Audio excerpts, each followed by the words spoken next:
Live India 24 channel में आप सभी का बहुत बहुत स्वागत है। आइए सुनते हैं गंगा प्रसाद शर्मा जी द्वारा लिखित किताब से ली गई कहानी अपना हित। एक बार एक राजा ने सोचा कि उसके राज्य की सबसे बड़ी नदी पड़ोस के राज्य में चली जाती है, इसलिए क्यों ना उसके पानी को रोककर उसका उपयोग अपनी प्रजा के हित में किया जाए।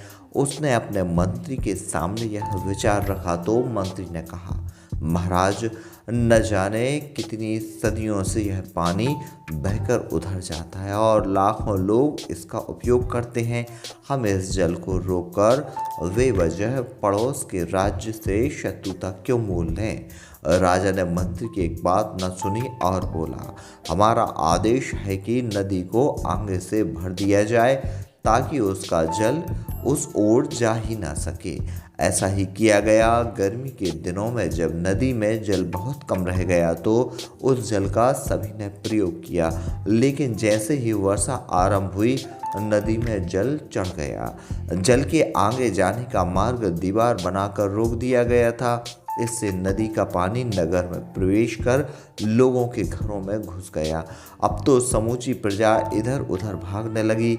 धीरे धीरे पानी राजमहल तक जा पहुंचा। राजा चिंतित हो गया।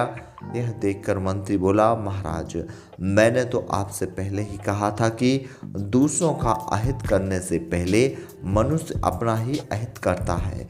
इस पर भी राजा ने नदी की दीवार को तोड़ने के लिए नहीं कहा। मंत्री सोचने लगा कि आखिर राजा को कैसे समझाया जाए। अगले दिन राजा देर तक सोता रहा।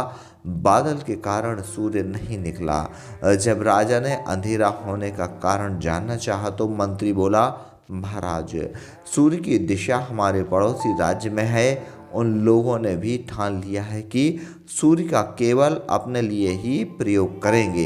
यह सुनकर राजा को अपनी भूल का एहसास हो गया। उसने उसी क्षण नदी की दीवार तोड़वाने का आदेश दिया।